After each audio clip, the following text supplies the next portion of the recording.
Hello tout le monde, me revoici comme promis pour un deuxième tutoriel de fête et cette fois-ci j'ai voulu lever le cran niveau discrétion et tout.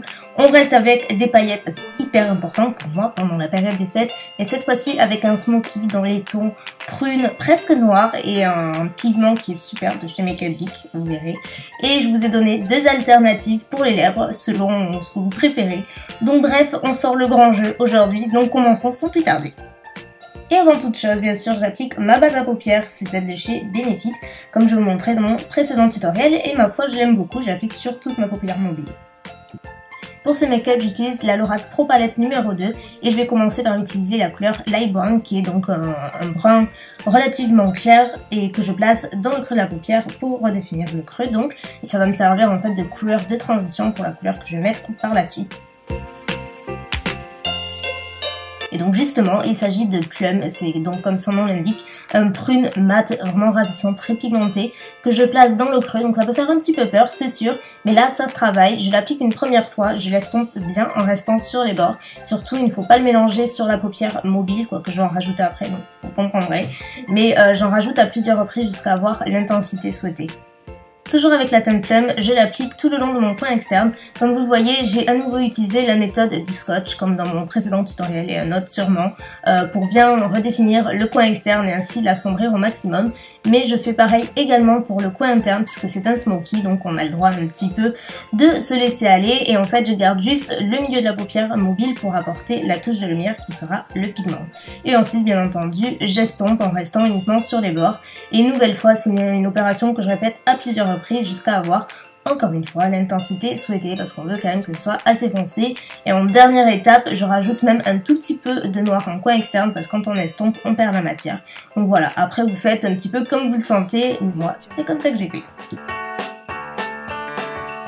Bon là c'est tout à fait facultatif, mais j'ai appliqué au doigt tout simplement de la couleur rosée, juste une couleur plus claire pour marquer cet emplacement là, mais c'est pas très nécessaire. Donc par dessus j'applique la glitter glue de Too Faced, qui est en fait une espèce de colle entre guillemets, qui va vraiment permettre d'accrocher le pigment et surtout éviter les chutes sur le teint, bien que je ne l'ai pas fait justement pour éviter ce genre de drame qui arrive à chaque fois.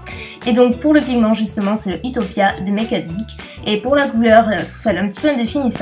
Pour moi ça me fait penser à un mort doré parce qu'il y a pas mal de reflets à l'intérieur, mais une fois appliqué, moi je m'y reprends à 2 reprises pour que ce soit vraiment bien intense. Et comme vous le voyez, je l'applique uniquement sur le centre de la paupière, là où j'ai pas appliqué de couleur Plum justement, et je l'estompe également sur les bords délicatement en passant des fards qui sont très faciles à travailler, pardon. Et ensuite je passe au liner, donc je l'applique tout le long de mon ras des cils supérieur, du coin interne jusqu'au coin externe, en faisant une virgule relativement longue et fine. Et encore une fois, si vous avez le scotch, si vous utilisez cette méthode là, ça facilite largement, ça permet d'avoir quelque chose de super net et super droit en fait. Pour intensifier un petit peu plus le pigment, j'aime beaucoup ajouter ce liner tout doré de chez NYX, plein de marques enfants, donc c'est très facile à trouver, surtout durant cette période-là. Et donc je l'applique encore une fois uniquement sur le centre de la paupière et ça donne un effet un petit peu humidifié et plus lumineux, parce que sinon je le trouvais un petit peu terne, je trouvais que ça rendait un petit peu terne à la caméra. Donc voilà, c'est facultatif, mais encore une fois, même si vous n'avez pas de pigment, vous pouvez aussi utiliser un liner pailleté comme ça par-dessus un fard clair et ça fait pratiquement le même effet. C'est le moment d'enlever le scotch, je me demande pas pourquoi, mais c'est probablement ma partie préférée, je sais pas pourquoi. Et c'est aussi le moment d'arranger un petit peu la virgule, l'affiner tout en restant sur le bord du fard. Ensuite on passe au faux cils, j'ai voulu la jouer dramatique, complet, donc j'ai voulu utiliser les 47 de Red Cherry, donc ce sont des faux cils vraiment ultra dramatiques. Pour la touche lumière sous le sourcil, j'utilise la couleur Buff qui est une couleur chair très légèrement satinée et qui en fait va m'aider à non seulement estomper les bords du fard et aussi à illuminer très délicatement. J'applique ensuite un crayon noir, c'est le Scandalize noir de Rimmel, sous la muqueuse supérieure. Et ensuite je pars faire mon teint. Magie. Je reviens. Je passe au coin interne et là encore j'utilise la couleur Buff à plusieurs reprises, très délicatement parce que j'aime bien avoir le coin interne un petit peu plus lumineux, mais c'est une couleur qui est vraiment très subtile. Le ras des cils inférieur pour moi c'est ce qui change un petit peu la donne et c'est ce qui finalise complètement le make-up. Donc je commence par appliquer le même crayon noir en muqueuse inférieure. C'est probablement le seul make-up où je m'autorise du noir en muqueuse inférieure, sinon j'aime pas trop ça. Et ensuite je l'estompe en restant sur les bords et ainsi créer un effet vraiment fumé digne d'un smoky. Ça s'estompe très facilement étant donné que c'est une texture vraiment très crémeuse. Et pour terminer, je mixe le fard Plum et Cool Grey, donc qui est un gris anthracite un petit peu, et je le place tout le long de mon ras des cils inférieur avec un petit pinceau comme ça, et que je viens ensuite estomper. Donc surtout n'oubliez pas d'estomper pour encore une fois créer une illusion de fard vraiment très fumé. C'est vraiment ça le smoky, c'est avoir quelque chose d'assez sombre certes, mais aussi très fumé. En gros, souvenez-vous que la clé de la réussite pour un smoky non réussi, c'est un pinceau estompeur, donc il faut constamment estomper. Maintenant, je passe au mascara, j'en applique juste au niveau des ras des cils inférieurs, on a la racine juste pour fondre les vrais et les faux. Je vais pas jusqu'en haut parce que pour moi c'est suffisamment dramatique comme ça, mais par contre, j'en mets bien tout le long du ras des cils inférieur.